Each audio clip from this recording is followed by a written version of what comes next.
And I said to someone, "What's going on?" And he's like, "Oh, there's been an accident. I wouldn't go up there if I was you." So Brendan was crushed underneath his steel, and I just started taking control. I could see what needed to happen Yeah. to get him off, to get him out of that situation. So I went and sat with Brendan, and he said to me, "Don't let me die." Wow. And I just said, "I'm here for you, man," like I just held his hand and I was just there with him. What is up, everyone? I am Lachlan Samuel, and this is the Open Up Podcast, the show where real people open up and share real stories of struggle.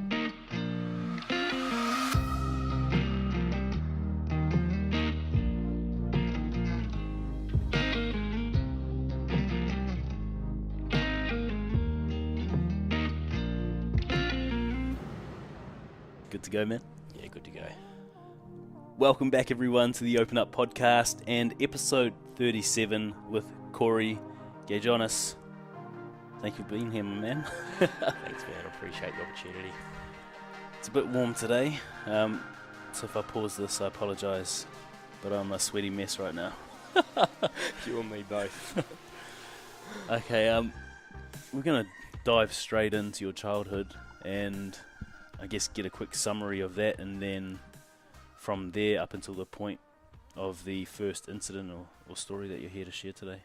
Yeah, cool. So I grew up in Western Sydney. Parents divorced relatively young. Mum didn't really know how to parent. I guess she had her own mental health problems, and I guess her challenges in that was, well, the challenges for me was that I was kind of her outlet, so just lots of kind of domestic violence growing up, and just really, it was just a really challenging environment to grow up in, and then shifting between houses, and it's just, going to lots of different schools growing up, there's just I just really lacked stability growing up. So it was just didn't have that stability, man. Didn't really have an opportunity to make friends, and then that really just dragged into my adult life, I guess. Really? Yeah. So. Well, how did that impact you growing up? Do you have an idea now, looking back? Looking back, man, I can see that how it impacted me as an adult is basically as adults, you present to the world with what you've grown up as being normal. So I didn't see my childhood as being, I seen it as being normal, and it was only really recently that I kind of come to the understanding that it wasn't normal, So that resulted in me being, I guess I just built this shield around myself, which essentially created this person who was hostile and angry to everyone. Oh, okay. In most situations, or just in certain situations? I guess it created this arc of perfectionism across all areas of my life, So I went to the gym and trained hard and got big, and that was a defense mechanism to basically protect myself from a physical point of view. If I get big, people aren't gonna mess with me. Was essentially the essence of why, my understanding of why I did that back then. So, and that kind of started at 15, 16. And then the aggro, it was pretty consistent, man. If I felt like I was being attacked, and the perception of being attacked is it's in the eye of the beholder, really. It might be you owe someone something back and they've just asked for that stuff back. Yeah. And that's an attack. So then you get defensive and yell and scream and et cetera, et cetera.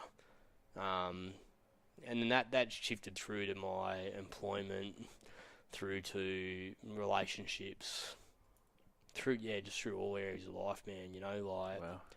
Even in marriage, man. I've been married 18 years in October, and the shit my wife put up with, I never, there was no domestic violence, but there was certainly aggro and aggression that she kind of just lived with, Wow. So credit to her. Yeah, credit to her, man. And then, and sticking with me through everything that I went through, it would have been easy for her just to say, I'm done and this isn't going to work for me, But she just stayed with me and,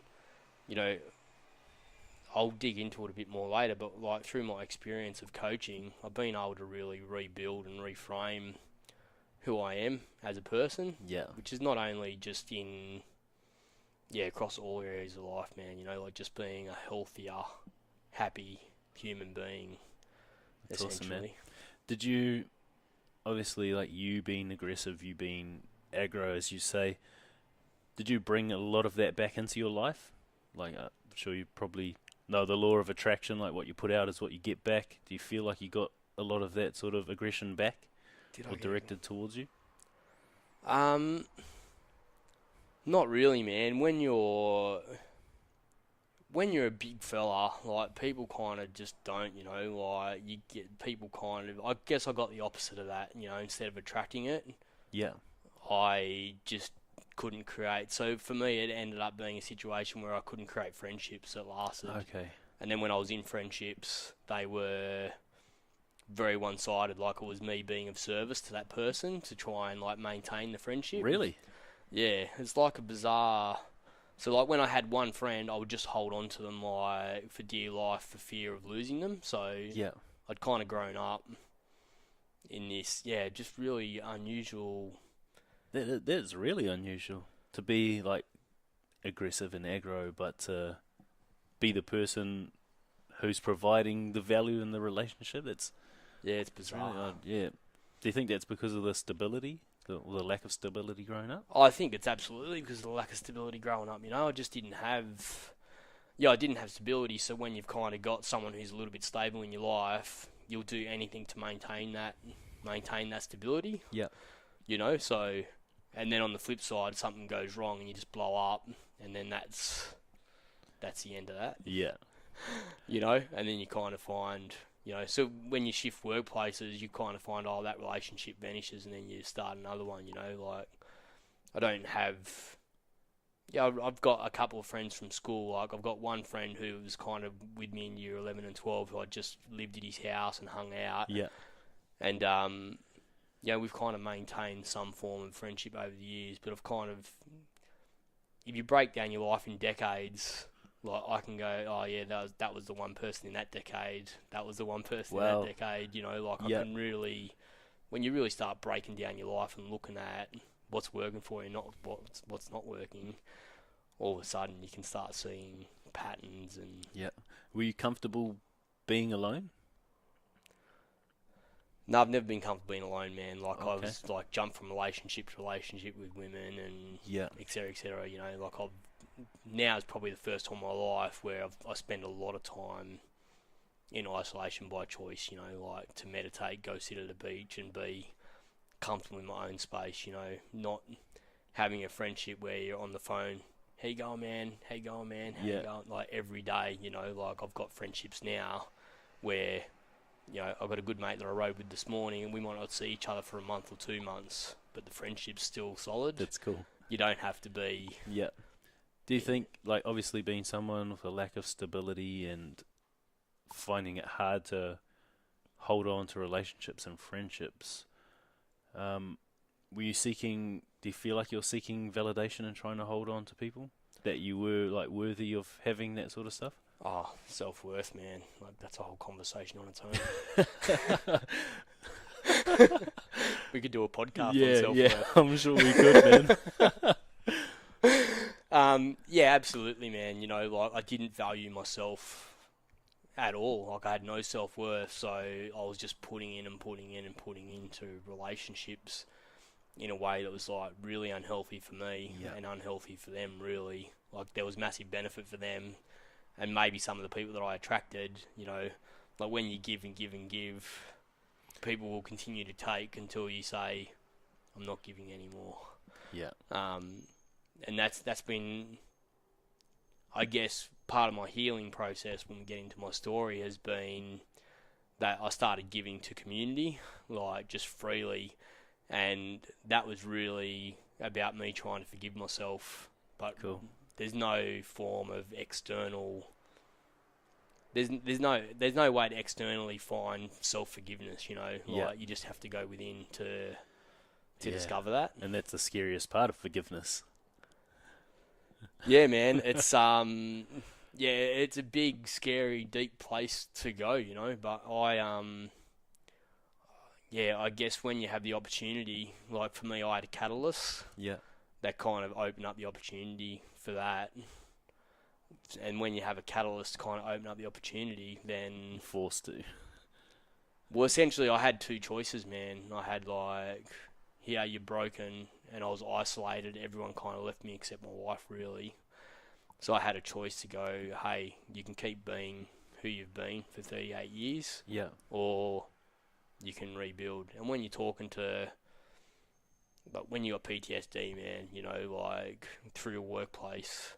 They send you to clinical psychologists, clinical psychiatrists, you know, like, I went to 6 psychologists, man, before I decided one had my best interests at heart.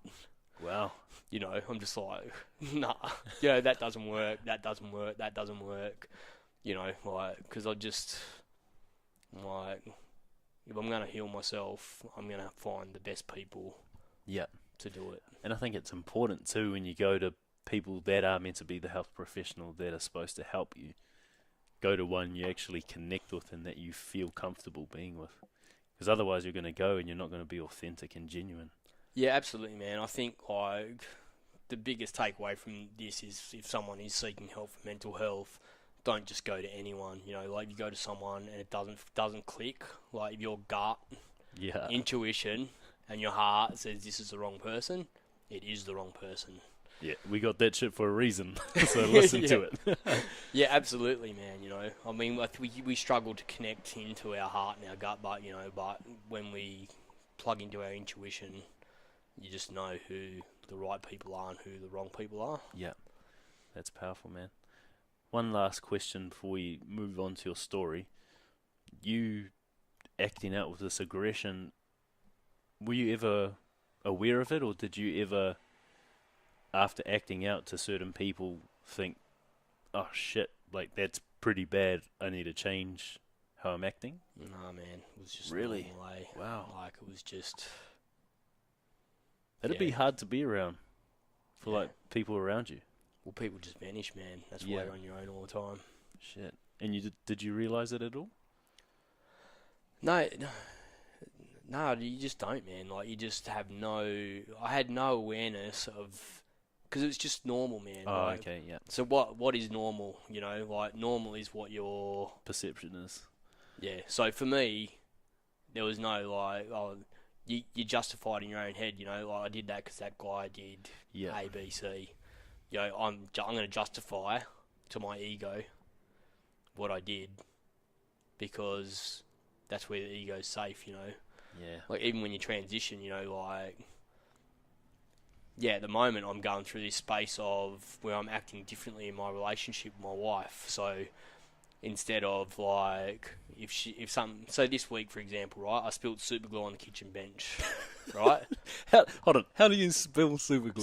So I needed to glue something, man. So I put the glue on a plastic bag. Oh, okay. And then it fell over, and then it melted the plastic bag into the bench. So it's like a disaster, right? God. And I know my wife, like, she likes things to be tidy, etc., which is fine. Yeah.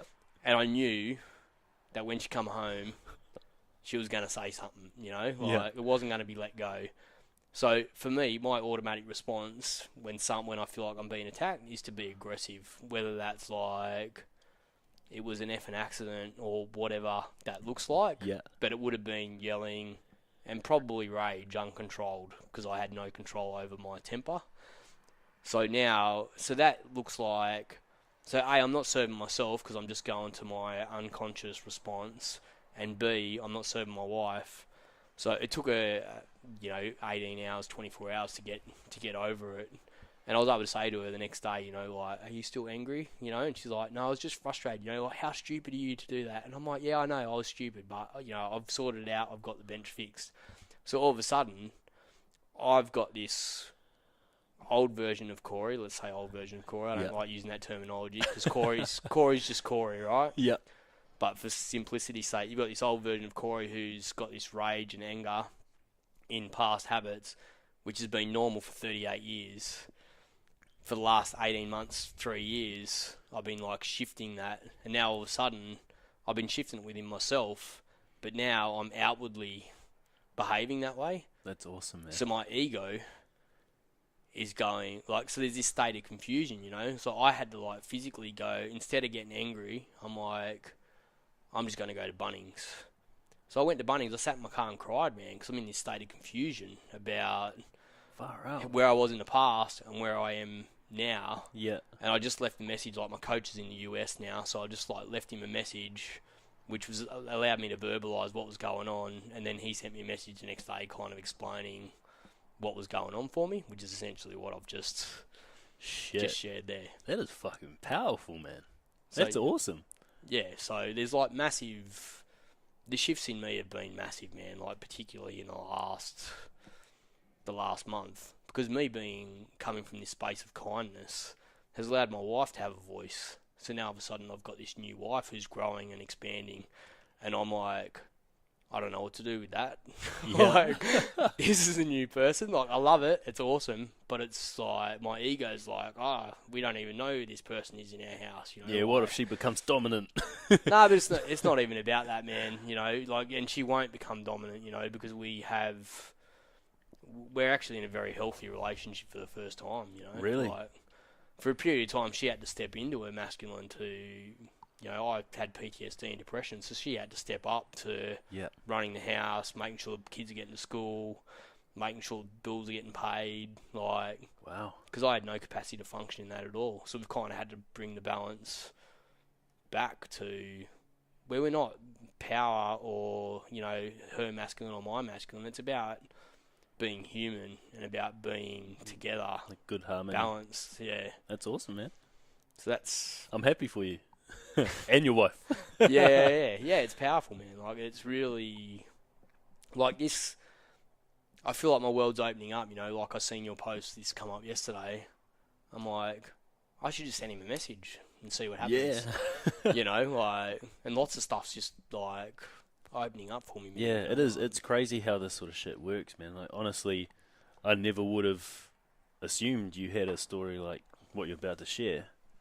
But I'm grateful that, like, you added me, we connected on Facebook, and then that you reached out. Just happened to be, like, the right timing. Yeah. And we live fucking, like, less than a K away from each other. That's ridiculous. Oh, man, this is so cool. But it's buzzy. That's what happens when you sort of align with who you truly are. Yeah. And start being of value and of service to other people rather than your ego. Yeah, absolutely, man. Okay, if you're comfortable, man, can you walk us through your story? Yeah, so Brendan is a guy who had been in my life for probably 10 years, actually, on and off through different companies.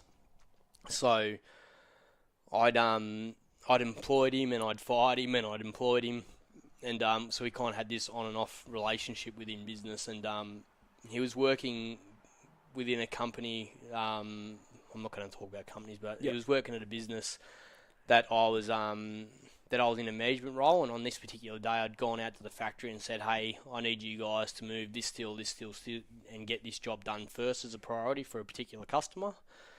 And then I'd kind of gone back to the office and let the customer know what we were going to do to make it happen. And then I went back into the factory, and normally it's like a spray booth, like it's a paint factory, so you got blasters going, you got guys for spray guns, like there's just a particular noise that you have in that space, and it was just dead silent. And I said to someone, what's going on? And he's like, oh, there's been an accident, I wouldn't go up there if I was you. And I'm like, I don't know, because even though I've been this angry person, I've always been a person of service. Yeah. So I went up, and I just started, like, something overcome me, man. I just started, like, so Brendan was crushed underneath this steel, and I just started taking control. I could see what needed to happen to get him off, to get him out of that situation. And, and then someone said to someone else, oh, we need someone to sit with Brendan, and then someone just said to me, like, Corey, you do it. And then I just went up and, so I went and sat with Brendan, and he said to me, don't let me die. And I just said, I'm here for you, man, and I just held his hand and I was just there with him, and the minute we pulled the steel off him, man, he was gone, there was always story, like he was on life support and they were operating, but he wasn't, like in that moment, there was an energy in the room, like whether it was Brendan's soul or the Holy Spirit leaving me, I don't know what it was, but there was energy there that was in the room, and I lost the next half a day, man, like I've had people feed back to me what happened, but I'd gone, sat in the shower, I was covered in blood, and I just sat on the floor of a shower, and like one of my co-workers come in and undressed me and put me in some overalls and sat me down in a room, but I just lost. It's alright, bro, you can take your time. Like, I just lost all that time, But I just knew that I was broken, man, like... I honestly didn't think I was ever going to recover. Did you get to talk to Brendan while you were holding him? Yeah, I was just reassuring him, man, like, just letting him know... I wasn't telling him he was going to be okay, man, because I knew... That was a lie. That it was a lie, like I just would have been using words like, I'm here for you, man, like, I just didn't want him to be alone in those last moments of his life, Yeah. It's so fragile, man, like it just, in an instant, and then in my mind, I'd created this monster that it was my fault, like, I got Brendan the job, I told him to move the steel, like, there was a series of events that I could attribute to my involvement in that situation, and no amount of people telling me it wasn't my fault was going to make it any better. That's insane, man.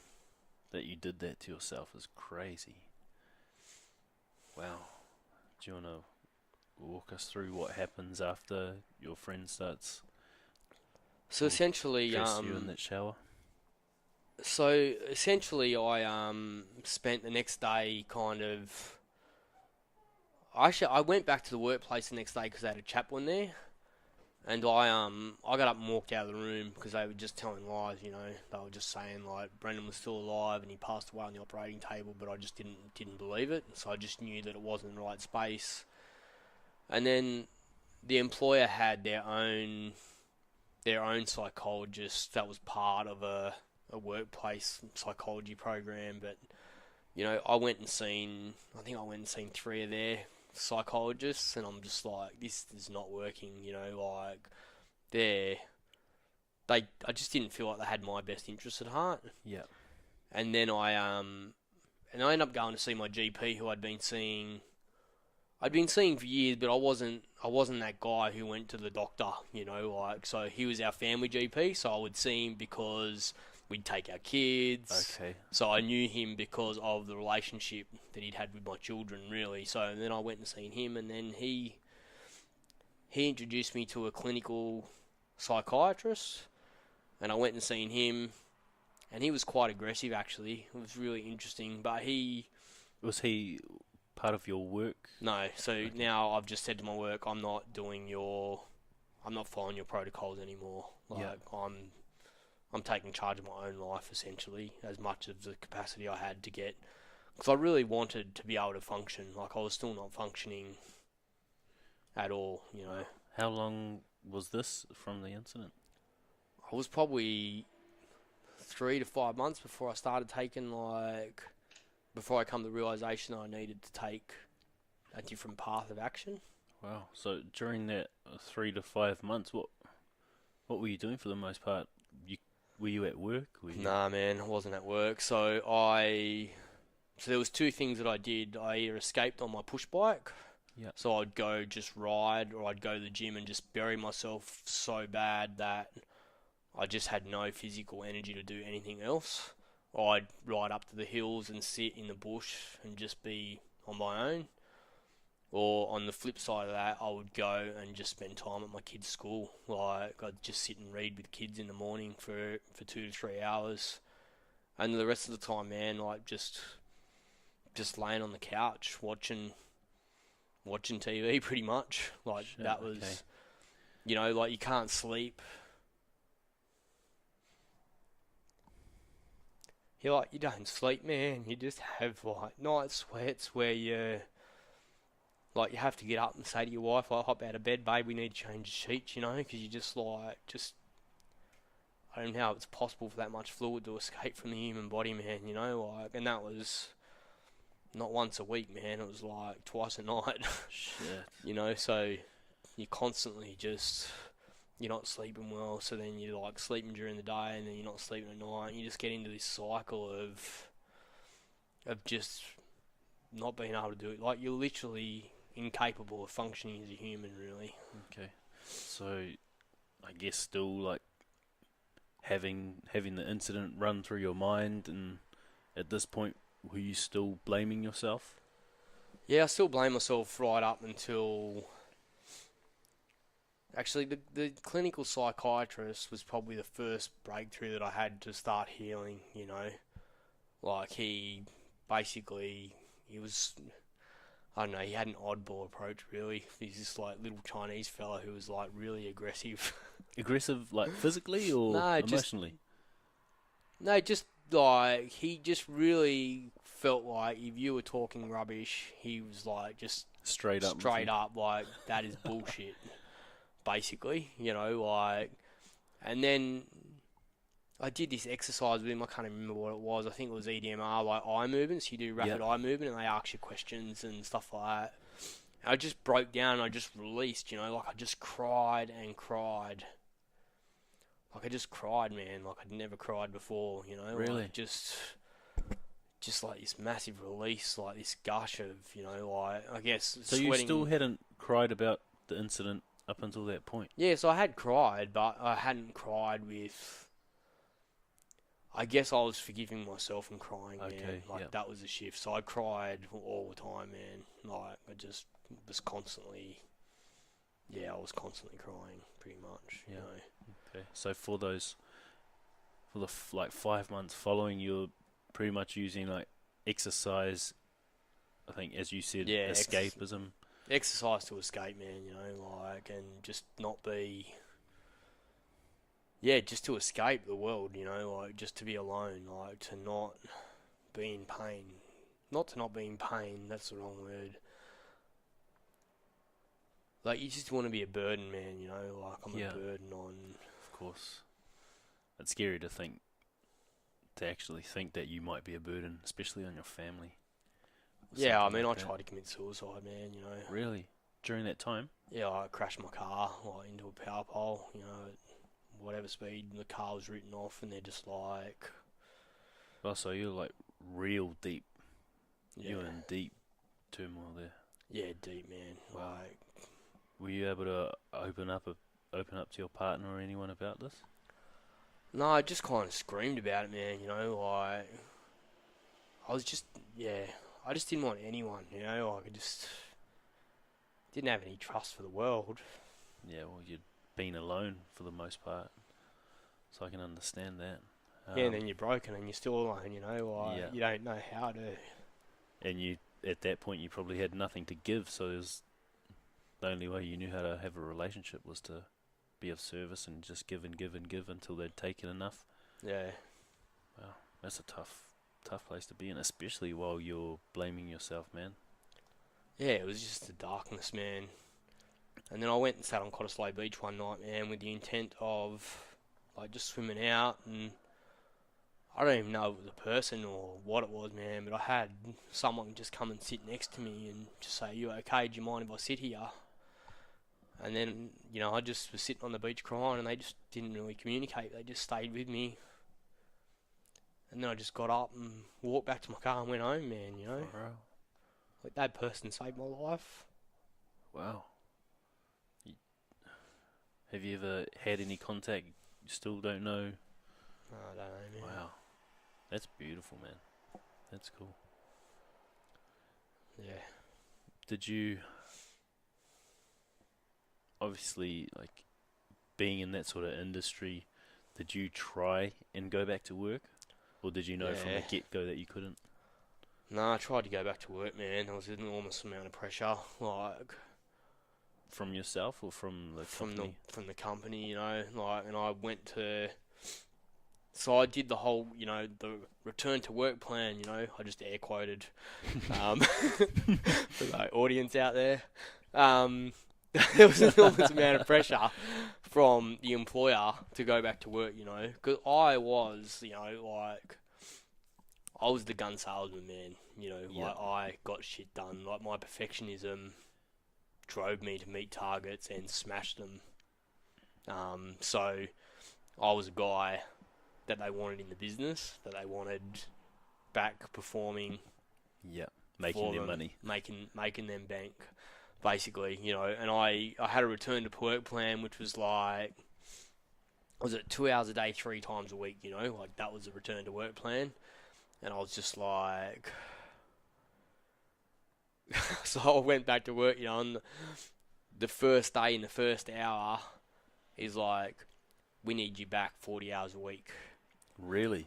I'm just like, you're fucking, and it just set me back. Like, it literally, the pressure of that environment just set me back like 3 months. Well, it's from the get-go, them telling you, look, we don't give a shit about what it is you're going through, how you feel. Yeah. Like, we need you back to make us money. Yeah.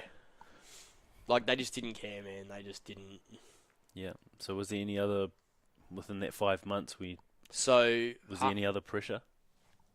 No, essentially, like, I was, like, they'd put me on a return to work. Like, they'd put me onto a group of people who I really felt like had my best interests at heart. Like, looking back, they probably didn't, because they essentially convinced me to, like, settle and just walk away with, like, no payment. Okay. But I ended up, they're like, oh, well, you can go work in a surf shop in Cottesloe. Like, so essentially they wanted me to work in some way, shape or form, like. For anyone listening, looking at him right now, he's tanned and looks like a surfer. He doesn't look like an aggro man. But anyway, I was riding bikes, man. I'd been spending a lot of time in a local bike shop, and I said, well, if you're going to put me in a retail environment, like, why don't you just go let me work in the bike shop? So I just went and seen one of my mates who managed the bike shop down at Bike Force and said, Oh, really? hey, man, can I come and work for free for 6 hours a week? And then it was 10 hours a week, and then it was like 15 hours a week was kind of my capacity even in that environment. And then it kind of ended up settling it. And then I kind of, after I settled the claim, I ended up like working in the bike shop like 20 hours a week. And then I started not-for-profit working with kids at risk. And I'm still not working full-time, man, like I do. Yeah, I just don't have, like, I really don't have capacity. Like, I'm starting to get some capacity back, but it's just. In terms of what? Incapacity for work? What? In terms of just, like, pressure, man. Like, pressure just unwraps me, Okay. So. Yeah, especially in sales. Yeah, I could never go retail. back to sales, man, like, at all. But, like, just the bike shop, like, the thing with the bike shop is it changed owners and the new owner. Okay. Like, he had his own people, and like that kind of just didn't work. And it wasn't, like, I guess it just wasn't in line with. It just wasn't in line with what I want to do, man. Like, I don't want to sell people stuff they don't need. Yeah. Which Which doesn't work in a sales environment. No, and then it creates pressure around, like, you have to meet targets, and I just don't cope well with pressure, man, So now I'm just kind of, as opportunities come up, I'm working with kids at risk. I'm working with young Aboriginal boys. I'm mentoring a young Aboriginal fellow at the moment. Yep. Well, get back to your, when you see the clinical psychologist. Yep. Can you walk us through what happens, like, with you from there? So you kind of have, I guess, so what they ended up doing was, the thing that worked for me with this clinical psychologist was CBT, so cognitive behaviour therapy. So I basically had a journal that I would write in this is what I'm feeling. Is that feeling real? Yeah. What could an alternative feeling be? Like, it sounds woo-woo, but it actually really works, man. You know, like, it really allows you to start gaining some perspective around what is real in your life and what is not real, like, rather than just what your perception of it is. So CBT is a really powerful... So what did you learn throughout that process? What did I learn throughout that process? That I don't need to be an angry person. Yeah. That it wasn't my fault, you know, like, that was a lot of it, you know, a lot of that emotional, it's my fault. But even the psychologists, man, they're limited on what they can do. You know, they're so, like, their goal was to heal me from the experience with Brendan. Yeah. The reality is that PTSD is with you for life. And you have moments where you can function beautifully and everything going amazingly well. And then you can have moments where you lay on the couch for 3 days and watch Netflix. You know, like, I try not to let those, you know, I've got in the habit of just not turning the TV on. Okay. During the day. Because I'm not really working, so I've got time to kind of just sit and watch House of Cards season in a day, you know, like, so you have to be, like, I have to be really mindful of where I am and what I'm doing and what space I'm in at the moment. Okay. You know? So were you diagnosed with PTSD? Yeah, so I was diagnosed with clinical depression, and PTSD is what they... How long after the incident was that? Oh, man, pretty much within a month, man. Like, really? Like the team... So is that through your work? Through their psychologists and whatnot. You know, they basically, they diagnosed me with PTSD. It's going to be pretty bad for a company who's employing a psychologist, obviously not 100% in your favour, to come out with that sort of diagnosis. I mean, the way the company treated me, man, like, they had private investigators following me, you know, like, taking photos of me, dropping my kids off at school. You know, my plan was, you know, live life as normal as possible, exercise, take your kids to school, help your wife with her business where she needs it, like, have as much function as you can within your life. And they saw that as an opportunity to follow me and take photos of me following their instructions, essentially.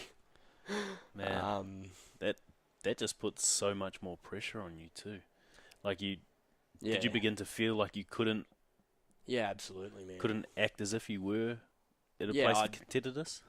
Well, when I confronted their private investigator, and then I just went and spoke to my doctor, and he's like, Corey, I need you to not do anything stupid with the private investigators, you know, like. So I just confronted him, and then I just went and spoke to my GP, and then he spoke to the insurance company and said, like, what are you guys doing? Like, this guy is following his protocol, you know. I don't believe he's doing anything that he shouldn't be doing. He needs to rebuild a healthy life. Part of that is exercise. Part of that is taking his kids to school. Part of that is doing some shopping, you know. Like, I couldn't go to a shopping centre, man, you know. Like, I had to go to a wedding, and I needed to go buy a suit, and I was fucking sitting on the floor, like, sobbing. Why? Because I couldn't handle the pressure of all the people around me. Really? Yeah. Wow. So what, just for anyone who doesn't know what PTSD is, can you explain what it is and sort of what the side effects or the ramifications are for you? So PTSD is like post-traumatic stress disease, I guess. PTSD, I don't know, but post-traumatic stress disorder. You hear, didn't know, syndrome, like the whole pile. But essentially, it's post-traumatic stress. It can happen from anything, really. You know, like, you hear about guys who go to war. You know, they come back and then they can't function. You know, for me, it was my traumatic experience was Brendan passing away. And then for me, how do I explain it, man? Like, it was literally, the way I explain it is my brain exploded. So imagine you just, instead of having your brain like together and functioning and being able to pull rational thoughts together to be able to control, like have emotional regulation, to be able to hold a conversation, like that was all gone. Yeah. And I've had to rebuild that. So how does it affect your life at the moment, or how has it affected your life from the incident and throughout? Oh man, my wife essentially had to step up and be like everything to our house, you know, like she had to run the fence, which she was doing anyway, but then she had to like run kids around, and like I wasn't present, man, you know, like I might have stayed in bed till midday, you know, so, you know, you've been up all night because you go to sleep and then you have night sweats, which is not just, I don't know, how do you explain night sweats, man? You know, like you're changing your sheets. It's like laying in a swimming pool, so that you get into it's bad. You've had night sweats, you have to have a cold shower, and then I'm sitting on the couch watching TV because I'm awake. Yeah.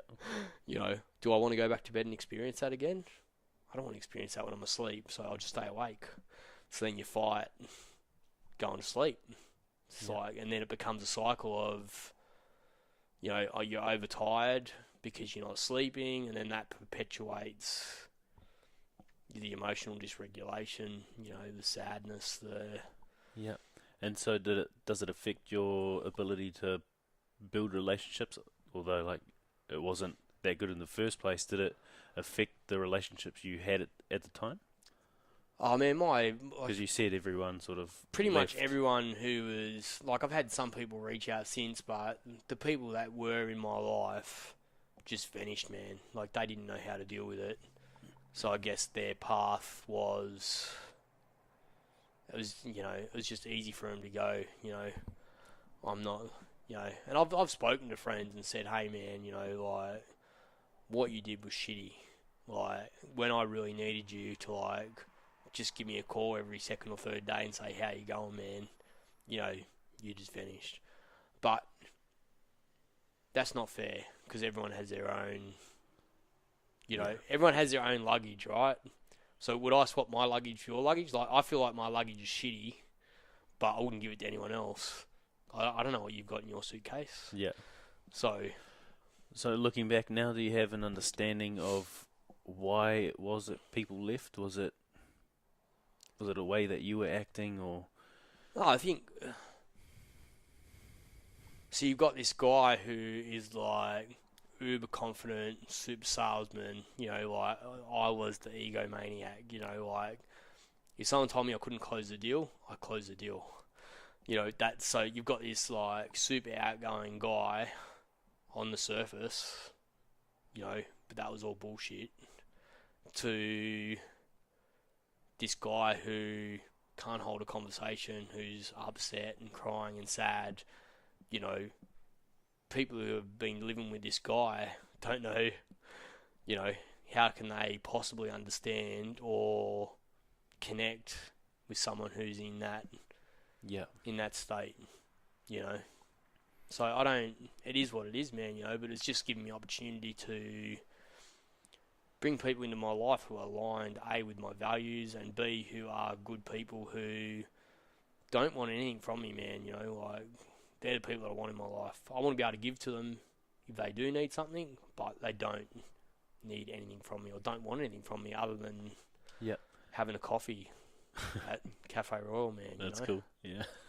So, you being this egomaniac, as you said, this high achiever, like really, really chasing after the sale and being aggressive and big and someone that no one wanted to fuck with, essentially, to this person who's now like crying and couldn't come to work and couldn't retake up that position that they were in as this dominant sales force within the company. I think you said beforehand too that people were sort of telling you to harden up and come back to work. How did you deal with losing that identity, the person you were? Wasn't even relevant, man. Like, it didn't even come into my sphere. Really? Like, it was just, my brain is broken and I need to fix it. That was what was my... Well, so you weren't worried about anyone else. You weren't worried about the perception of you. Just worried about getting back on track. Zero fucks about anyone else, really, man. Wow, that's powerful, man. Not too many people would have that sort of I was not thought going to be process. pressured into doing something that I knew I wasn't capable of doing anymore, and I didn't care that I wasn't capable. Have I, as I've gone through my experience, have I had moments where I'm like, I used to be able to do this, like, why can't I do it anymore? Yeah, sure, but I'm really, what really changed my life, man, and opened up the possibility of a future was engaging a life coach outside of traditional psychology, someone who kind of had a bit of Eastern philosophy and Western philosophy. And cool. How far on from the incident did you engage with that life coach? Oh, it would have been... It was probably 18 months, man. Wow. Okay, and up until that point, were things starting to get a little better? No. Okay, so you've seen the clinical psych and you did the cognitive behavioural therapy, rapid eye movement. Had you done anything else before you'd seen the life coach? No, I hadn't done anything else. The thing is, like, the psychologist just wanted to help you with one thing, man, but I could see that there was so many more things, like... So all of a sudden, they've, like, helped me work on this stuff with Brendan. Yeah. But now I'm like, my relationship with my wife's not healthy, Yeah. And I'm seeing a female psychologist, and her kind of wording to me was like, you need to take ownership of that. And I'm just like, who are you to tell me to take ownership of that? Like, it was really... I just felt like she had served her purpose for what I needed. Yeah. And that moving forward, she wasn't the right person. Okay. Which is... And I kind of had that conversation with her, like, she really was quite aggressive about I guess it was more the tone of what she said. Like, I'm not responsible for my wife's happiness. I still stand by that, like, I'm responsible for what I can control, and I can't control whether she's happy or sad. Yeah. I can't control that for anyone. I can only control it for myself. And when I started controlling it for myself, that allows other people to be free to express who they are. Okay. When you're not dominating the situation, people can start opening up. Cool. And so, I guess, moving on to when you meet this life coach, what starts to happen from there? So essentially, he had he put a post up on social media, which was Chaos to Clarity. Like, I've got a new program coming up, Chaos to Clarity. So I reached out because I'm like, man, I'm in chaos. I need clarity. Like, it just made perfect sense. Yeah. And I reached out to Steph, and I'd been a personal trainer with Steph back in the day, like 15 years ago. And then I reached out and we had a coffee, and then I don't know, it just kind of gelled, man. We just dove into, like, deep stuff, man. Like, really dug into who I'd been and why I'd been that way, and I started to have an understanding of why I was doing what I was doing in the past and how I could be different, and just really unwrapping, just like an onion, man, just peeling back layers, like doing deep journeying, connecting my current self to my younger versions of myself and telling them that they're safe, and like just creating this environment of safety around who I am and who I had been in the past. Yeah. And that's just I'm still doing programs. I'm still doing programs with Steph now, like I'm doing his men's group, which is just unbelievable, having a group of 10 men who are openly sharing this stuff, like, that's going on with them. That's awesome. It's just amazingly powerful. And I just felt I needed to do some one-on-one, so I'm doing some one-on-one with him, just diving. I just felt like I'll do like a block of like 2 or 3 months, and then I'll spend 6 months of just like just bringing that into my system and like just giving myself the space to like understand what I've been learning about. And sometimes you have rapid growth, like within a week you have massive shifts, and sometimes it takes time to assimilate Yeah. the information. Like I've been assimilating this stuff within my head and my heart, and now I'm like, okay, I'm actually physically taking action. Like I told that story before about my wife and the super glue. Yeah. Like, so all of a sudden I'm actually doing it. Cool. So, can you give us an idea of sort of where you're at the point where you first engage with your life coach, and then you speak about unwrapping yourself like this onion and all these layers? A summary of where you were at when you engaged, and then what it was you actually unwrapped about yourself throughout this time with the life coach? Where was I at, man? I was still like chaos, man. Like I just felt like I was in confusion. I felt like I wasn't being of service to particularly my family, man, like my wife, like just showing up in our relationship in a way that I wanted to show up, and I didn't know how to even do that. Yeah. And I guess... Were you still like depressed? Were you still suicidal? Yeah, I wasn't suicidal anymore, man. Like that had kind of passed, but I was still absolutely had depression. Like I wasn't working. I'd started the not-for-profit working with like stripping and rebuilding bikes with kids. So that kind of. But what I was, it's really hard to explain, man. But yeah, I was still depressed, and I was still just anxious. Anxious is the word, man. Anxious about how to fit in, how do I build friendships, how do I, like, imagine as a 40-year-old just being reborn into a new world. You still know all the shit you knew. Yeah. But you're in a whole new place and you got to start from scratch. That's where I was when I met Steph. Well, that's a good way to put it. It's a really good way to put it. So what was it that you unwrapped about yourself?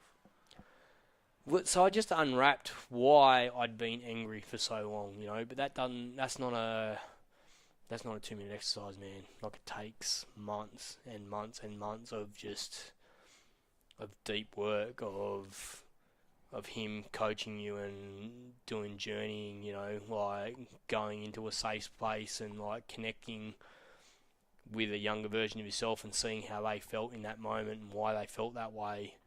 And then telling them as your 40-year-old self that you're safe now, I'm with you, like, and then do that for 40 years, essentially, like, because I'd never been safe. I'd never been safe in my life, and I said to Steph, I've been doing one-on-one with him, I said to him this week, I feel like I am my 4-year-old self. Like that's the last time I felt safe was when I was 4 years old, and I feel safe now. Okay. And what do you mean by, obviously, like you went through that stuff with your mum, when you left that environment, what was it that made you feel unsafe from then onwards? Because all that stuff's still with you, man. It's not gone. Yeah, but how did it make you feel unsafe? Did you feel... I didn't feel unsafe in that moment. Like, I didn't feel unsafe then, but I guess that you create an understanding of what safety is and what it isn't. So, did I feel safe in that moment? Yeah, man. I was fucking 5'8", 90 kilos, shredded. Look, fucking come get some. Like, am I safe? Yeah, because I had this bravado and this facade that created an external safety. But I had no internal safety. You created it because of that feeling. That's right. Wow, that's powerful too, man. That's a lot to learn about yourself, and I think that's the difference between that female psychologist that you were seeing, pretty much just saying, no, you need to take ownership of this right now, rather than someone who's journeying with you back to help you understand what it is about you that's causing the situation that you're in. That's awesome, man. And it's constant, man. Like, I've had breakthroughs with Steph, and I'm like, I'm done, man. I'm done. And then you learn shit about yourself, and like all of a sudden, it's like, man, I can really go deeper. I can go deeper. I can go deeper, you know. Yeah, it's powerful when you start to look back and you start to become more self-aware. The more you understand about yourself and the more layers you peel back, the more shit you dig up. Well, you know why you're doing things, you know. Like, I know that when I did the glue, I was anxious straight away, man, because my ego is like, yeah, let's prepare for a fight. Because you put it in percentages. We talked about this just a couple of days ago. You know, talk about percentages. For 3.5% of my life, I've been this new version. For 96.5% of my life, I've been this other version. Yeah. I'm like, no, that 96%'s wrong, brother. You know, like this is where I'm at now, and I'm not. You know, I know you're comfortable with that ego, but we're not going to go there. We're going to stay here, and that's confusing. But instead of, I've got this men's group, I can just walk to the park and just do a live feed to them. Hey fellas, this is what's going on for me right now. This is how I'm feeling. And it doesn't matter whether, I know men get value out of it because I get feedback, but it doesn't matter whether I get feedback or not, because it's just about me. It's about me releasing for me. And you know you're safe in that environment too. Yeah, absolutely. That's so the biggest part, yeah. So I can just say, yep, this is what's going on for me, man. I'm feeling this way because of A, B, C, D. This is how I would have acted in the past, but, I'm not doing that anymore. This is how I'm acting now. And I just share that verbally. I verbalise it with a group of men that I trust. And that then just releases it all. Like, it just creates space for you to go home and not be sad. Like, if I'm sad about something, like So I've had this other trauma where it's not my trauma. I've had friends who've lost kids, right? So yep. I get to make a choice about how I show up for those people, And when you show up for those people, you feel sadness, you feel their sadness. And so Anita's anniversary was just on the weekend, man, And so in the morning I just went to the park and I just did a live feed. And it was like, what's going on for you? I'm just sad, but what I did at the park was I released all this sadness, like, in a really healthy way with a group of men that I trust. Like, I really released and cried and let it out. And then I was able to go home and say to my wife, I was able to maintain a posture of stability instead of being this guy who's broken. So I still have moments where I feel really broken, Yep. but I'm trying to find a safe place where I can share it, rather than burdening my wife with it. Not that I don't want her to know that I'm sad, but I'm able to go home and say, yeah, I just went to the park and connected with the men on the group. I just needed to do that. I said, yeah, I'm sad, and I'll have tears coming down my face, but it's a stable version of sadness, rather than... That's awesome. Here we go. Corey's falling apart again. Yeah, expecting her to deal with it. Yeah. And that's tough too, when you're in that position, when you're putting your partner under pressure like that. Because often if they don't deal with it how you expect them to deal with it, to be that stability and support, then you feel like they don't care about you enough to be there and do that for you. Yeah. So it's awesome that you're going to that group. You go back to ego, man, and you go, okay, well, this is familiar. My wife's not supporting me, so I'm going to give her shit about that. I'm creating pathways where I can break cycles and be safe for my wife. I want her to feel safe. Yeah. She's been with me for 20 years, man. She's had 20 years of no safety. Not 20 years, but 18 years. Let's call it 18. Yeah.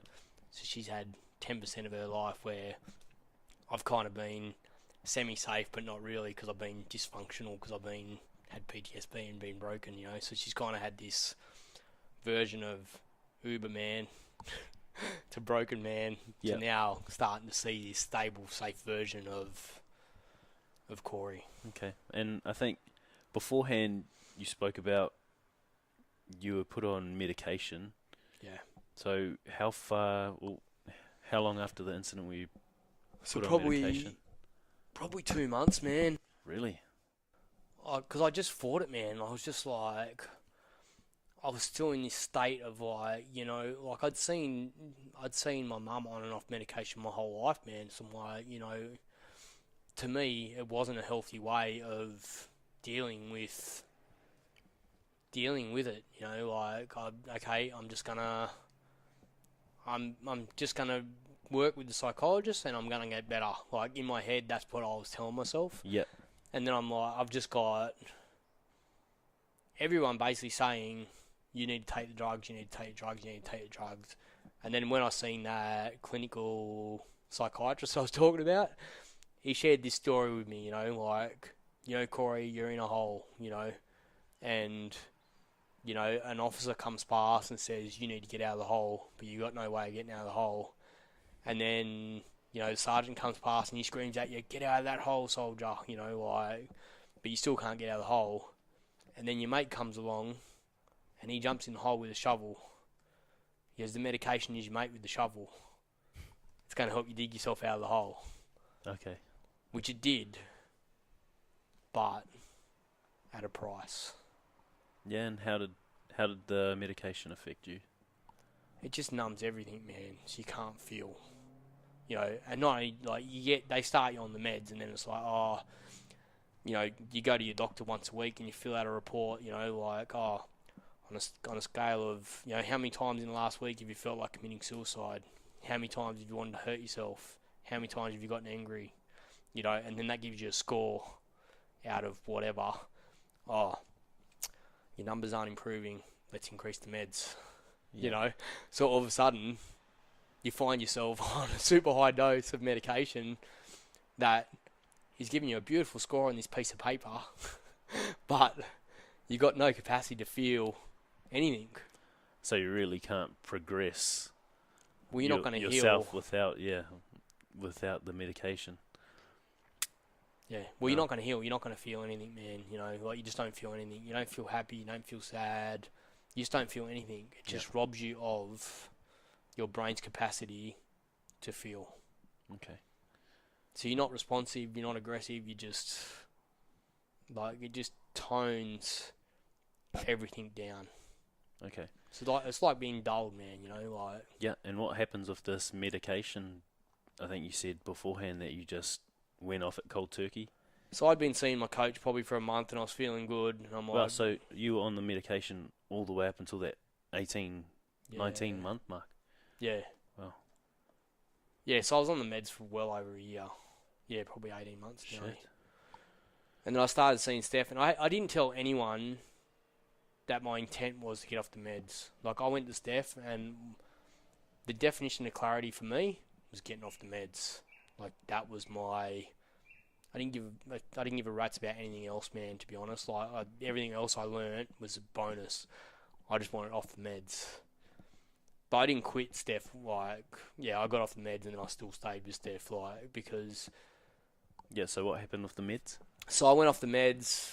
I basically, one day, I was just feeling really good, and I'm like, yeah, am I feeling good? Or the meds make me feel good? Like, what is it? So I just threw the meds in the bin. And then, I don't know, man, day 5 or 6 was probably when they were, like, out of my system altogether. Yeah. I was, like, so sick, man. Like, my brain was on fire. Like, literally. Like, I felt like I was going to die. So for anyone considering just going off cold turkey, please don't. Yeah, it's not ideal. But for me, I didn't have the patience to do the protocol of getting off the drugs. Yep. And you'd associated it with what your mum had used as well. Yeah, so I had negative associations with medication. So essentially I just went off them, and then I felt really bad, and I rang Steph and said, man, I'm going to die. I'm ringing the hospital. I'm going to get an ambulance. I said, because something's wrong. You know, like, I've got a brain tumour. Shit. You know, like, this is what's going through my head. I'm going to die. Like, this is it. This is my last day on this planet. That's how bad it was. And then he said, before you go to hospital, man, just go to the beach. So I went down to Coogee. I got my wife to drive me down there. My oldest boy was at karate. My youngest boy come to the beach with me. And we just sat. I just floated in the water, man, for like an hour and a half. And 80% of the pain was gone. And now the beach is like That's awesome. my go-to. You know, like if I'm feeling a bit rough, Yeah. I'll just go, man. Like, Have you looked into that a little more, like in terms of like grounding and stuff? yeah, man. Like, I'm barefoot all the time, man. Really?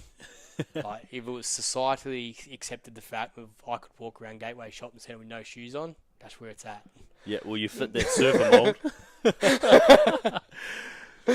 So, I lost where I was at. So yeah, so I'm grounding all the time, man. You know, I get my kids to ground. You know, I've got my kids meditating like Wow, that's cool. Nightly. You know, I'm doing a heap of healing stuff with colour, like bringing colour into the body system, and like just through some of Inner Segal's work, and that's like been really powerful for my kids and for myself. Yeah, just meditating daily, man. Like journaling. I used to journal just when things were bad, but now I've kind of gotten in the habit of like journaling all the time. You know, I'm putting more stuff out on social, like just being more positive in that space. Starting to look at developing like programs to help men deal with anxiety, and men who are overweight, like help them understand why they're overweight, that it's not why they're eating the wrong foods, like really looking at it from a psychological point of view from my experience. Cool. You know, I've got this kind of life of health and fitness where I was training at gyms, I've trained as a personal trainer. So now how can I kind of put together, you know, I did diploma of counselling because I wanted to understand what all these psychologists are telling me what to do. So I went and studied that. That's awesome, man. So now I'm kind of looking at how I can pull that all together and start being of service to help other men. And this is just an opportunity to kind of start that journey, man. You definitely got a message. I think go back to the story and we'll wrap up the story and then talk about everything that you've used that you feel has helped you recover. Was there a point in time where you felt like this was your aha moment? Was there like a point where you realized like, holy shit, maybe I can actually fit back into society, maybe I can be happy again, and maybe even though I have this PTSD, that I can get back to living a normal life? Yeah, I guess what I would say to you is what is normal. Like, it depends on how you frame it. Yeah, you know, like it took me a long time to accept the fact that I potentially have the capacity to... I have the financial means, because we were smart with our money growing, like, when we were younger, to never work again. Okay. So is that my normal? Like, it took me a long time to come to terms with the fact, like, my wife's like, if you don't work, who cares? Like, we're not struggling, so just live it for what it is, you know? Like, if you go to the beach, don't feel guilty. Like, so my normal is now... So my normal is never going to be a 40-hour week work for someone else. Yeah. My normal is going to be creating programs and connecting with men and working with kids at risk. Okay. Was there a point throughout that time where you felt like this is my aha moment, I can live life again? I don't think I had an aha moment, man, to be honest. I think it's kind of just been... Yeah, I don't... Just a continuum, just a like continual just progression? Just continually improving, man. Like, what can I do to improve? What can I do to improve? What can I do to improve? Like, and then not... Like, applying those philosophies of... that I trained in the gym to my life now, you know? So, my coach... I pay a lot of money for my coach, man. So, why would I not do what he prescribes? Okay. Like, I'd have conversations with him about it. Like, if something didn't feel right, I'm like, why are we doing that? And understand why I'm doing it. And if it made sense, then do it. Yeah. When you adopt that philosophy, all of a sudden, you can start, you know, the wheel starts spinning, man. And all of a sudden, it's spinning faster and faster and faster. Yeah. Like, I've got more clarity. Do you want to... what have I wanted in life? Like, what... My ultimate outcome of all this personal development work I've been doing is for my wife and kids to feel safe in my presence. That's cool. That's beautiful. Like, that has been my driver. That's a major shift. for you. Yeah. That's cool. So, like, I did Reclaim Your Kingdom, and I'm like, when they asked the questions, what did I want to get out of it? I said, this is what I want to get out of it. And I was moving towards it, but I wasn't there, you know. And then when I went back and did it again, I'm like, this is this group of men. I'm like, this is what I want to get out of it. The same thing. But this time it happened, you know. Like, so if you believe, you know, I don't know, manifesting, man, you know, like, that's become a massive thing in my life recently, you know. That's cool. So, I guess back to, like, the incident and then, like, the actual trauma and then recovering from it, what have you used to help you recover from the actual incident and the trauma you suffered because of it? We've spoken about you and your aggression and then wanting your partner and kids to feel safe, but in regards to that trauma and that incident, what's helped you process that and begin to recover from that? So I think what really helped me, so there's a number of things, man. The meds helped. Yeah. You know, like, I needed them to dig myself out of the hole. But when I was standing on the edge of the hole, Yeah. it was time for the meds to go for me. That's not right for everyone, man. You know, like, some people will resonate with this and go, yeah, I feel dull. Why am I feeling so dull? You know, if you're feeling like that, don't do what I did. Go and speak to your doctor and say, hey, this is how I'm feeling.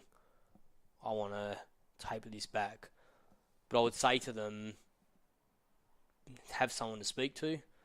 I was really open, like, with the guys that I started riding with, you know, they probably didn't know how to deal with me, but I was just really open about what I was feeling, what I was expressing with people, and whether that helped me, whether it was good for them, Yeah. I don't know, man. You know, there's a few of them still around, so.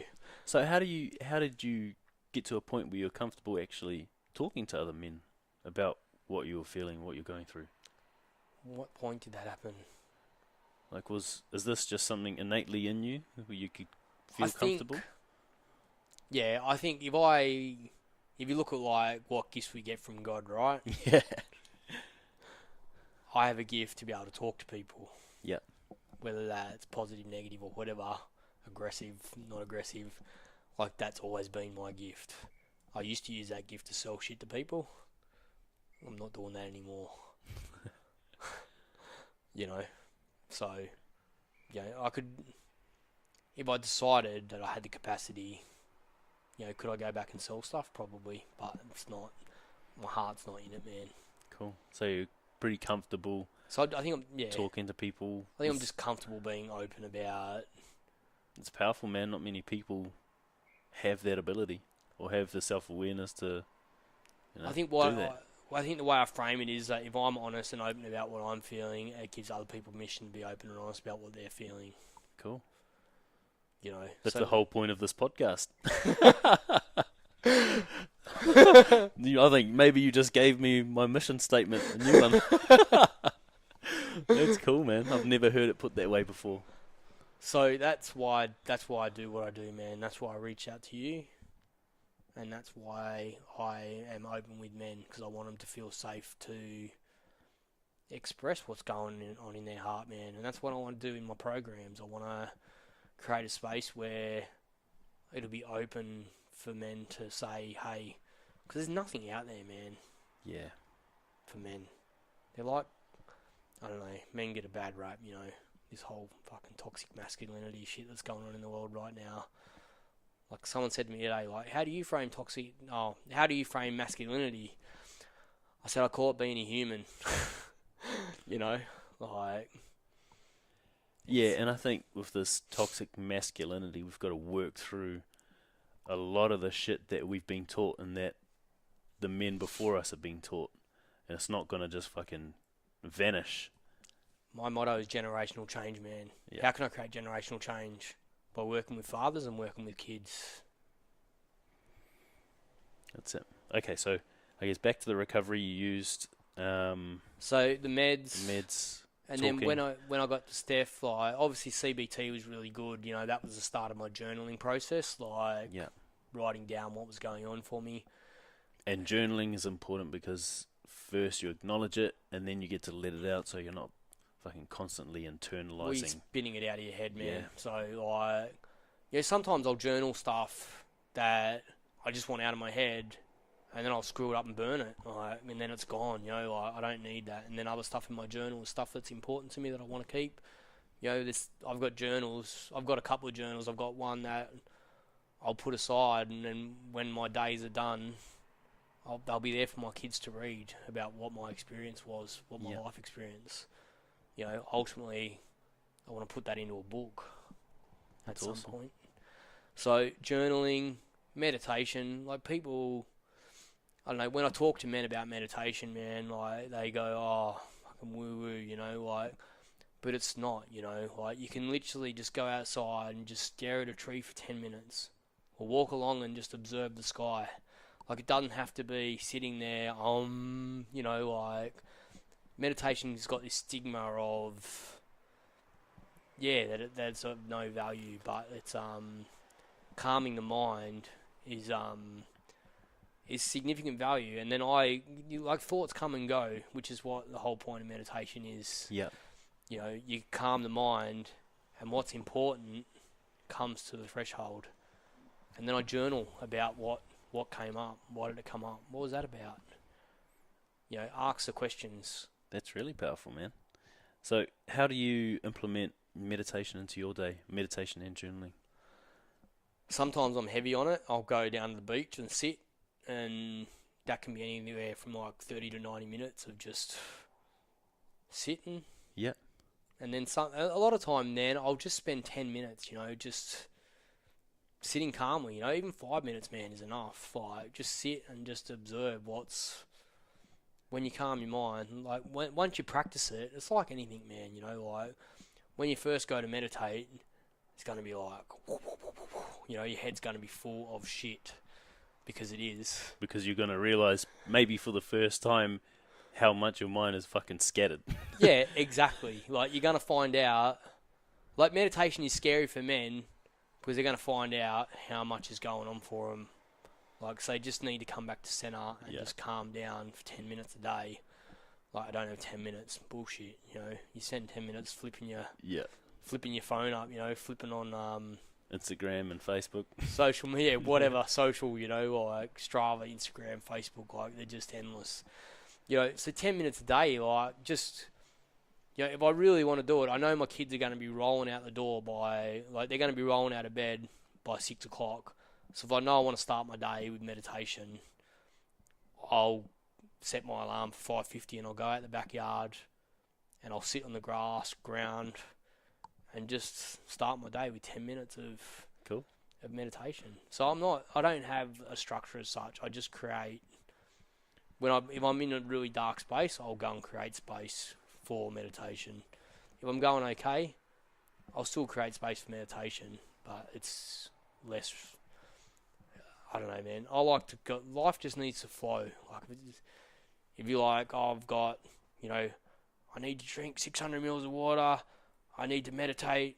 I need to listen to Steph. I need to listen to like Abraham Hicks, man. You know, like, that's powerful. You know, like, my kids get forced to listen to that on the way to school every time I'm driving the car. You know, I just put it on. It's powerful for them to get that message of you're in control of your destiny. Yeah. Cool. So anything else that you used? You said manifesting? And exercise, man. You know, like, manifesting's new to me. You know, like Abraham Hicks. It's like, just, I don't know. How do you manifest? I don't know. Like, I used to say to people, like, by the time I'm 45, I'm not going to have to work. You know, I'm 42, man. Like, it was just something that I threw out to the universe. Had no intention of actually retiring at 45, but something I threw out to the universe, you know, and as God would have it, or source, whoever you want to call them, you know, I'm 42 and I'm essentially retired. Cool. I can live life the way that I want to live it. I don't have to go and earn a paycheck for 40 hours a week. And so exercise, I think you said you were doing cycling. So exercise. At the time, I think you said you're on a push bike just going up into the hills. What does that look like for you now? I mean, exercise now, I was forced to take, so exercise is my number one go-to, man. Cool. But I was forced to take 6 weeks off because I got this virus. Like, it was like Ross River virus, but it wasn't Ross River virus. So I was like really sick. And every time I trained, I was like wiped out for 3 days. So I'm just started riding today. I went to the beach yesterday and did like a kettlebell sprint sequence. So I'll go to the beach, I'll take a kettlebell, I'll run up the hill, do 10 push-ups, walk down the hill, grab a kettlebell, swing it 20 times, bear crawl back up the hill, walk back down. I just want to do functional fitness, man, you know. Like, I just want to live my life, you know. Like, what do I love doing? I love going to the beach, I love exercising, so I'll take kettlebell and go to the beach. Yep. And exercise. I don't particularly enjoy going to a big box gym and sitting and being in an environment where people aren't really training consciously. Yeah. So you're really focused on the actual benefits it gives you rather than how you look. Yeah, I mean, I'd love to have a six-pack, bro. Don't get me wrong. Me too, man. Got the keg going right now. But no, it's not important, man. Like, the physical benefits of, you know, just having a waist under 100 centimeters, you know, like, that's good enough for me, man. Like, I do it because I know, and my wife will say to me, you know, have you exercised today? You know, like, she knows. Like, have you done some training? So it's been hard. Like, 6 weeks of no training, man. It was like universe going, okay, what happens if you lose that capacity? How do you cope? So I just started a veggie garden, man. I'm like, all right, I'm just grow a veggie garden. Let's go. Tend to that, you know. So how can I feel? It's about being purposeful in your life. It doesn't have to be exercise. It can be, exercise is good because when you move your body, you feel good, produces a bunch of endorphins. But you can find that in other spaces. Taking your shoes off and just walking out in your grass in your backyard and getting grounded. You know, going to the beach and going for a walk. You know, like, they're all things that you can do in very short periods of time. You know, anyone can do, if they wanted to, anyone could do 10 push-ups, you know. An overweight guy might need to start on his knees, but he could start somewhere. Yeah. Like, small steps towards a bigger goal each day, you know. I just did a post on this, man. Pick 3 to 5 things you want to do for yourself each day that make you feel better. Like, eat healthier, you know. Like, have a salad for lunch instead of a meat pie. You know, like, because that affects you, you know, like, how you eat affects your, like, the evidence is, it's going to come faster and faster and faster, but the evidence is starting to show up now that what you eat, you become, literally. you become. If you eat shit, you're going to feel like shit, you know. So, food, exercise, grounding, you know, just find 3 things. Like, men particularly, you know, if you're a dad, don't get caught up and busy. You know, busy's just an excuse for I don't have time, or that's not important to me. Yeah, Busy is, that's not important to me. I'm too busy to go to the gym. You're not too busy to go for a 5-minute walk. You know, like, if you're in an office, you got a 30-minute lunch break. Eat something healthy and go for a 10-minute walk. Like, what is important to you? Busy is just an excuse for that's not important to me. Exactly. That's awesome. I guess with the exercise, you said at the beginning, like, straight after the incident, you're using exercise as escapism. Probably as escapism, but do you feel like it altered your physiological state? Like, it helped you with the endorphins and stuff at that time? Because I feel like maybe the biking may have been like a form of meditation for you, a form of focusing on something other than... I guess cycling was really unhealthy, man. Like, I trained for the Worlds, and that, like, I was just training at super high level, like, just super high output. Like, there was no mindfulness to it, you know. Like, it wasn't about feeling better. Yeah. It was about, for me, riding. So there's a few layers of exercise, right? So let's go to unhealthy exercise, right? So I used to exercise not to feel better, but to destroy my body. So I would be so fatigued that I didn't have to think about sleeping or think about how I was feeling. Okay. But in the moment, were you exercising and being conscious in what it was you were doing? Not early in the piece. Okay. It was just about, escaping and breaking myself. Like, I'd go out with mates and I would throw up 2-3 times on a bike Jeez. and then get back on and keep going. Like, I would just physically push myself. I would find stronger riders and then go and bury myself to stay with them. Wow. That Like, is it just toxic. wasn't conscious. It wasn't healthy, you know. Yeah. Whereas now, it's now when I train for events, like I was just doing a training for an event, but I kind of have a structure, you know, like it's healthy. It has purpose, you know. Yeah. Whereas in the past, it was just about escapism, escaping the world, but then creating space to escape when you got back because you're tired, you know. You know, I've been out on a 4-hour ride, babe. I'm having lunch and going to sleep. Yeah. Okay. That's what it was about. Whereas now, it's not about that. Like, there needs to be a healthy intent behind what you're doing. Okay. I guess we can move on to a few questions and then we'll wrap up so you can go and grab your boys. It's getting close. Yeah, what is the time? 2:30ish. Oh, yeah, we're alright. Okie dokie. What would you say the quality of your life is like now? Very good. Yeah. That Yeah, was nice. That was nice and concise. Yeah, Must be pretty content. Yeah, I am content, man. Like, I'm happy, you know. Like, I don't know, I guess I've learned to be comfortable with the discomfort. And when you can learn to be comfortable with discomfort, life can be good. Life's not perfect, but Yeah. I'm comfortable with the discomfort. That's like, awesome. It's okay to be uncomfortable. Yeah. It's understanding that life ebbs and flows and you can't stay attached to one or the other, the ups or the downs. Yeah, I guess something that if you view everything as neutral, man, and then you have the power to choose whether that event becomes positive or negative. Yeah. A negative event can become a positive event. Yeah. Well, look at what you've been through, man. Like, that for most people would stay and remain for the entirety of their life a negative event, but you're making it something positive that people can learn from. Yeah. It's powerful, Yeah. man. What, if anything, would you change about your story of struggle? Oh, nothing, man. Because I'm here now. Why would I could go, oh, I wish Brendan never died. But fuck, man, that was the aha moment, you know. Yeah. That was the aha moment, as hard as it's been. That moment's like, oh man, my brain's broken. I can rebuild however I want. Like, that's fucking... Yeah. If you hadn't have gone through that, as horrific as that was, as much grief as you've been through, as much as you've bloody tortured yourself with blaming yourself for his passing, you had to go through that to work through these layers and peel back, Yeah.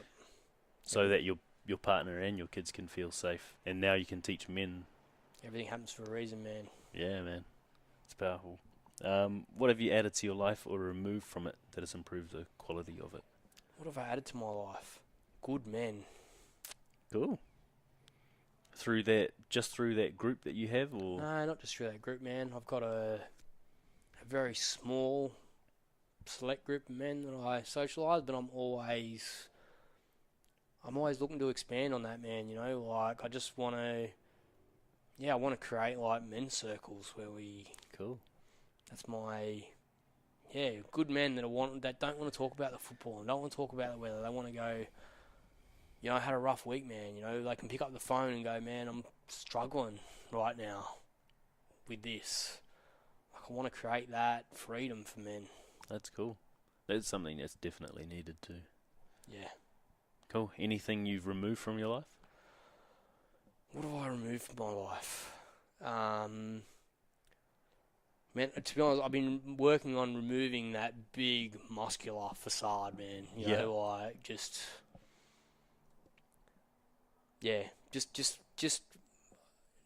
like, I'm happy with how I look now, you know, like, I don't look massive, but I still look athletic and it's safe. People can feel safe to approach me, you know, like, so I guess that I've been, on this path of just removing that. And it's hard to detach from that shit too, because I've fucking used to do CrossFit, used to be in very, very good shape, really muscular as well. And man, I'm still like for the most part, I'm good with how I look now, even though, like, back then I would have hated how I looked. Yeah.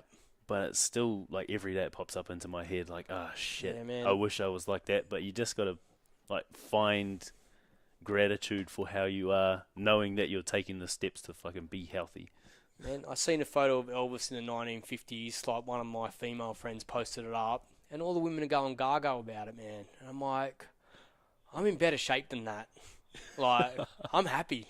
Yeah. You know, like, society's created this unreasonable standard of what a man should look like, and women, not just women, not just men, but women in general, you know, Yeah. like, it's bullshit, you know. To maintain a six-pack is fucking, you know, like, who wants to live like that? It's not living life. Nah, man. So, yeah. What are you most grateful for right now? Oh, man, my wife, my children, you, brother. Yeah. Thanks, man.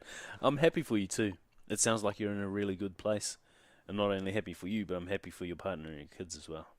Yeah, I appreciate it, man. It's awesome. It sounds like she deserves it, because it sounds like although you've lacked stability for the most part in your life, she's been that rock and that stability for you. Oh, 100%, man. She has been my rock.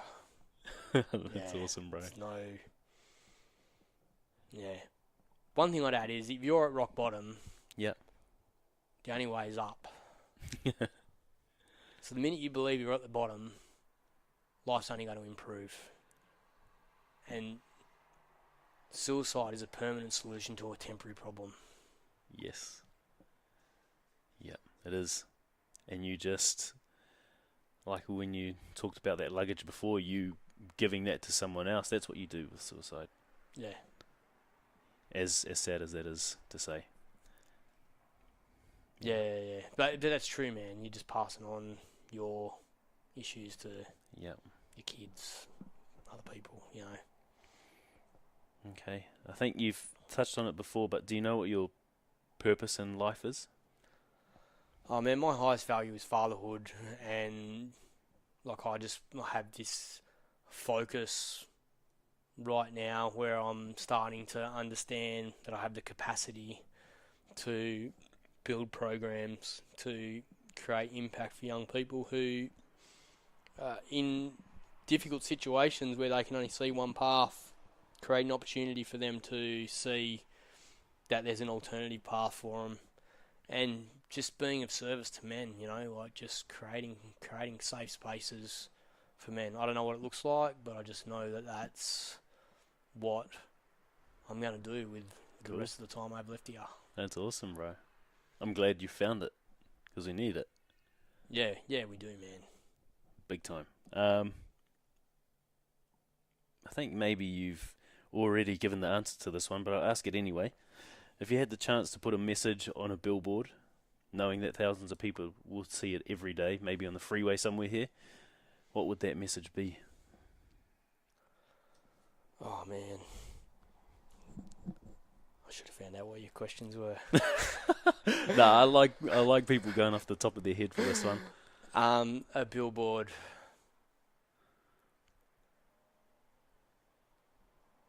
Everyone has the opportunity to choose their path. That's powerful. I love it, man. I love it when people come up with this stuff, because it's just fucking genuine and authentic. Yeah, that's what would sum it up, man. Like all the stuff I've talked about. Yeah. Everyone has the power to make a choice. Yep. And you made the choice to peel back those layers to allow your partner and your kids to feel safe, and now you're making the choice to help others do that as well. And yeah, to wrap up, man, I want to acknowledge you for what it is you're doing in that space, what it is you're going to do, having been through your incident, coming on and sharing it on a public forum, just super powerful, and for you being vulnerable enough to actually reach out to those men in that group and talk to the men in your circle, and to now bring that on something like this and take it forward with whatever it is you're going to do in the future. It's powerful, bro, and I'm glad that I've met you, grateful to meet you, to have you now in my circle, my network. Yeah, super humbled, man. Me too, man. I don't know. connect with people who have similar values, man. And I see that in you, man. So I appreciate what you do too. Thank you, my man. Cheers.